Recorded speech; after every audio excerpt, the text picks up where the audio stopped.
अच्छा, तो हमारा क्वेश्चन नंबर 10 है, ये भी पेपर पॉइंट ऑफ व्यू से काफी इंपॉर्टेंट है। ठीक है, इसकी भी अच्छे से प्रैक्टिस करिए। तो क्वेश्चन नंबर 10 क्या कह रहा है, A is two thirds the way from 1, 10 to -8, 4 and b is the midpoint of 0, 7 and 6, -11. Find the distance AB। अच्छा, मैं आपको डायग्रामेटिकली बताता हूँ कि क्वेश्चन में क्या कह रहे हैं। ठीक है, तो जो हम कह रहे हैं कि ए इज पॉइंट ए है, वो टू थर्ड्स का मतलब क्या हुआ कि एक रेशो आपका 2 हो गया और एक रेशो हो गया 1, 2:1 हो गया आपका। ठीक है, ये आपका रेशो है। अगर 2/3 बोला हुआ है तो एक आपका पार्ट हो गया 2/3 में से और एक 1 रह गया। 2/3 का मतलब है टोटल 3 है और 2 और उसमें से एक पार्ट 2 है, तो बाकी पार्ट क्या बचा 1। तो ऐसा होता है ये रेशो का मतलब, जो हम निकालते हैं वर्डिंग से। ठीक है, तो अब क्या बोल रहे हैं कि 2/3 अवे फ्रॉम, एक कोऑर्डिनेट है 1, 10 और दूसरा कोऑर्डिनेट है -8, 4। ठीक है, अब बोला है and B X Y is the mid point of 0, -7 and 6, -11। ठीक है, तो हमें क्या निकालना है, find the distance between A B का डिस्टेंस निकालना है। ठीक है, एक लाइन सेगमेंट हो जाएगी, इसको हम लोग कह देंगे ए बी। इसका हमें डिस्टेंस निकालना है, सिंपल है। सबसे पहले हम ए एक्स वाई के कोऑर्डिनेट्स निकालेंगे इंटरनल पॉइंट डिवीजन के फॉर्मूले से, और बी एक्स वाई निकालेंगे क्योंकि मिड पॉइंट है तो हम मिड पॉइंट फॉर्मूले से निकालेंगे। तो सबसे पहले हम लोग निकालते हैं फॉर ए। ठीक है, पॉइंट ए निकालते हैं। ठीक है, ए एक्स वाई ये हमारा निकलेगा इंटरनल डिवीजन पॉइंट से, क्योंकि हमें जो रेशियो गिवन है वो है 2:1। मैंने आपको बताया कैसे निकालते हैं ये, सही है। अच्छा, तो जो हमारा internal point of division formula है वो है axy equals m1x2 plus m2x1 upon m1 plus m2, m1y2 plus m2y1 upon m1 plus m2। अब हम क्या करेंगे, यहाँ पे वैल्यूज प्लेस करते हैं। यहाँ पे जो है x1 ये है, y1 ये है, x2 ये है, y2 ये है। ठीक है, क्योंकि a 2/3 the way from these 2 points है। ठीक है, अब हम इसमें प्लेस करेंगे तो क्या बनेगा, ax y हो जाएगा आपका m1, जो कि m1 जो है वो 2 होगा जाहिर है, और m2 जो है वो 1 होगा। m1 x2 plus m2 into x1 upon m1 plus m2। ठीक है, m1 y2 plus m2 y1 upon m1 plus m2। अब क्या करेंगे, हम इसको सॉल्व करेंगे तो जो हमारा ax y कोऑर्डिनेट निकलेगा -16 + 1 अपॉन 3, 8 + 10 अपॉन 3। ax y की वैल्यू आ गई हमारी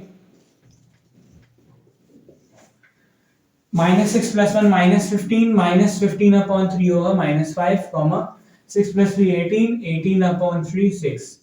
तो हमारा ax y आ गया -5, 6। अब हम क्या करते हैं, b निकालते हैं जो कि मिड पॉइंट है ऑफ 0, -7 एंड 6, -11। तो हम x1 y1 इसको रखते हैं, x2 y2 हम इसको रखते हैं। ठीक है, तो सबसे पहले b निकालेंगे for bxy। Since bxy mid point है तो हम क्या करेंगे, इसका फॉर्मूला जो है इसका आएगा x1 + x2 upon 2, y1 + y2 upon 2। ठीक है, अब हम इसमें वैल्यू रखेंगे तो x1 0 plus x2 6 upon 2, y1 -7 plus y2 -11 upon 2। bxy coordinates की वैल्यू आ गई हमारी 6 अपॉन 2 3, -7 -11 होगा -18, -18 अपॉन 2 हो जाएगा -9। तो हमारे bxy के कोऑर्डिनेट्स आ गए 3, -9। अब हम निकालते हैं, इस क्वेश्चन में लिखा है फाइंड डिस्टेंस AB। अब क्योंकि हमें दोनों कोऑर्डिनेट्स पता चल गया a और b के, तो हम डिस्टेंस फॉर्मूला लगाएंगे जो कि डिस्टेंस निकालते हैं बिटवीन 2 पॉइंट्स। तो फॉर ए बी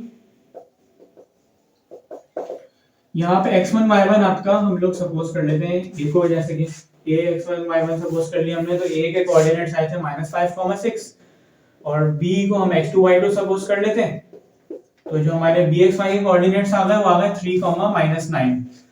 तो हमारा डिस्टेंस ab का आएगा, वो आएगा ab हमारा हो जाएगा, डिस्टेंस फॉर्मूला में पता है, √y2 - y1 का whole square plus x2 - x1 minus minus plus 5 हो जाएगा, इसका होल स्क्वायर, ab हो जाएगा -9 - 6 -15 इसका स्क्वायर प्लस 5 + 3 8 का स्क्वायर, ab आ जाएगा हमारा 15 का स्क्वायर होता है 225 प्लस 8 का स्क्वायर 64। जब हम 225 को 64 से ऐड करेंगे तो हमारा आ जाएगा 289 अंडर रूट में, और जो हमारा डिस्टेंस आ गया ए बी के दरमियान वो आएगा, जब हम स्क्वायर रूट लेंगे 289 का तो कैलकुलेटर में आपका आंसर आ जाएगा 17 यूनिट्स। तो ये हमारा हो गया डिस्टेंस ए बी और यही आपका रिक्वायर्ड आंसर। सही है, तो बहुत इजी सा क्वेश्चन था। अब हम अपने नेक्स्ट क्वेश्चन की तरफ बढ़ते हैं। चलो तो हमारे नेक्स्ट क्वेश्चन है वो बोले show that the 4 points 0, -1, 4, -3, 8, 5 and 4, 7 are the angular points of a rectangle। यहाँ होता है एंगुलर पॉइंट्स और वर्टेक्स एक ही चीज होती है। अच्छा, लेट्स सपोज एक रेक्टेंगल है, रेक्टेंगल में क्या होता है कि जो पैरेलल साइड होती हैं वो इक्वल होती हैं, ठीक है, रेक्टेंगल की पैरेलल साइड्स इक्वल होती हैं और उसका डायगोनल का जो मिड पॉइंट होगा दोनों डायगोनल्स के वो सेम होगा, जैसे एक mxy है तो और दूसरा m'(xy) है, तो इनके मिड पॉइंट सेम होंगे, mxy बराबर होगा m'(xy) के। तो हम कैसे प्रूफ शो करें कि यही 4 पॉइंट्स एंगुलर पॉइंट्स है रेक्टेंगल के, कि अगर इन दोनों के मिड पॉइंट्स सेम आ जाते हैं इसका मतलब ये कि ये चारों पॉइंट्स एंगुलर पॉइंट्स हैं रेक्टेंगल के, ठीक है, बस यही कंडीशन हमारी प्रूफ करेगी। अच्छा, जो हमारे डायगोनल्स हैं वो हैं ए सी, ठीक है, एक ये डायगोनल है और दूसरा डायगोनल है बी डी। लेट्स सपोज ए सी का डायगोनल mxy है और जो बी डी का मिड पॉइंट है डायगोनल का वो है m'(xy), सही है। तो हम क्या करेंगे, मिड पॉइंट्स दोनों के निकालेंगे और फिर उनको इक्वल रखेंगे। अगर वो इक्वल आ जाते हैं इसका मतलब ये कि ये चारों जो हैं एंगुलर पॉइंट्स ही हैं रेक्टेंगल के। तो हमने क्या करा, ए इसको रख लिया, बी इसको रख लिया, सी इसको सपोज कर लिया, डी इसको सपोज कर लिया, ठीक है, हमने इसको सपोज कर लिया। अब हम सबसे पहले हम निकालते हैं for mxy let mxy be the mid point of AC, जो कि हमारा डायगोनल है, ठीक है, ये हमारा डायगोनल है रेक्टेंगल का, ठीक है। अब हम क्या करेंगे, मिड पॉइंट निकालेंगे, mxy बराबर होगा x1 + x2 upon 2 y1 + y2 upon 2 के। अब a को हम x1 y1 रख देते हैं, c को हम x2 y2 रख देते हैं, mxy हमारा आ जाएगा x1 + x2 upon 2 y1 + y2 upon 2। जो हमारा मिड पॉइंट आ गया AC डायगोनल का वो आ गया 0 + 8 8 अपॉन 2 4 -1 + 5 4 अपॉन 2 2। ये हमारा आ गया mid point of the diagonal AC। अब हम निकालते हैं m'(xy डायगोनल BD का मिड पॉइंट है, late m'(xy be the midpoint of diagonal BD। सही, ये इस डायगोनल का मिड पॉइंट है, तो हम क्या करेंगे, मिड पॉइंट दोबारा निकालेंगे, m'(xy इक्वल हो जाएगा x। अब हम क्या करते हैं, बी डी के दरमियान डायगोनल निकालना है, तो अब हम बी को x1 y1 रख देते हैं और डी को x2 y2 रख देते हैं। तो क्या हो जाएगा x1 plus x2 upon 2 y1 plus y2 upon 2। 4 plus 4 8, 8 upon 2 होगा 4। 7 माइनस 3 होता है 4, 4 अपॉन 2 होता है 2। तो जो m डैश एक्स वाई आ गया वो 4,2 आ गया, और एम एक्स वाई भी 4,2 आ रहा था, क्योंकि सिंस एम एक्स वाई बराबर आ रहा है बिल्कुल एम डैश एक्स वाई के कोऑर्डिनेट्स के, तो इसका मतलब ये कि the given 4 points are the angular points of a rectangle. तो यही आपका प्रूफ हो गया, ठीक है, ये आपका प्रूफ हो गया। अब हम अपने नेक्स्ट क्वेश्चन की तरफ बढ़ते हैं। अच्छा, ये नेक्स्ट क्वेश्चन है हमारा, find the coordinates of the incentre of the triangle whose angular points are respectively. पहले पार्ट में दिए हुए 2,8, 8,2 एंड 9,9। मतलब लेट्स सपोज एक ट्रायंगल है, उसके एंगुलर पॉइंट्स हैं वो है 2,8, दूसरा एंगुलर पॉइंट है 8,2 और तीसरा है 9,9। इसको हम लोग ए कह देते हैं, इसको बी कह देते हैं, इसको सी कह देते हैं, ठीक है। अच्छा, अब क्या कह रहे हैं, कोऑर्डिनेट्स निकाले इन सेंटर के, ट्रायंगल के इन सेंटर के। अब इन सेंटर क्या होता है, इन सेंटर क्या होता है कि वो लाइन जो कि बाइसेक्ट कर रही है वर्टेक्स के एंगल को, मतलब कि ये बाइसेक्ट कर दिया इसने, मतलब हाफ डिवाइड कर दिया। लेट्स सपोज अगर ये वाला एंगल आपका था 30 डिग्री का, तो जो लाइन बाइसेक्ट कर रही है तो उसके साथ हो जाएगा ये एंगल 15 डिग्री, ये एंगल 15 डिग्री, मतलब हाफ कर रही है एंगल को। तो बाइसेक्ट का मतलब होता है हाफ करना। तो ये लाइन बाइसेक्ट कर रही होंगी, तो जो तीनों लाइंस बाइसेक्ट कर रही होंगी, लेट्स सपोज ये इस एंगल को बाइसेक्ट कर रही है और ये लाइन इस एंगल को बाइसेक्ट कर रही है, ठीक है। तो जो तीनों लाइन जो बाइसेक्ट कर रही होंगी उनका जो पॉइंट ऑफ इंटरसेक्शन है उसको हम लोग कहते हैं इन सेंटर, ठीक है, इन सेंटर कहते हैं। और ये होता है आई एक्स वाई, ठीक है।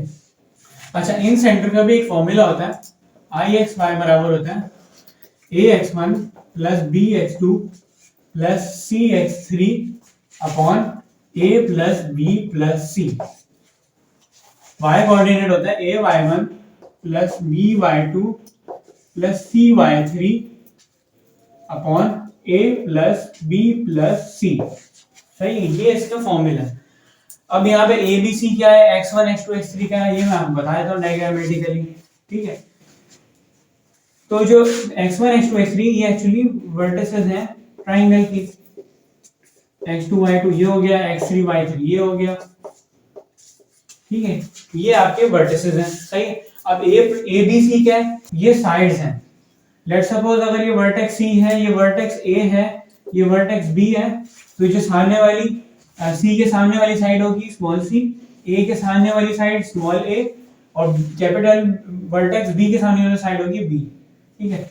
तो ये हमारी हैं sides, actually length of the sides. मतलब जो सी बराबर होगा वो होगा ए बी के,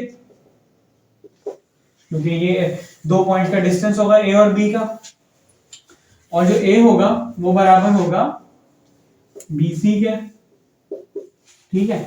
और जो बी बराबर होगा वो होगा ए और सी के लेंथ के।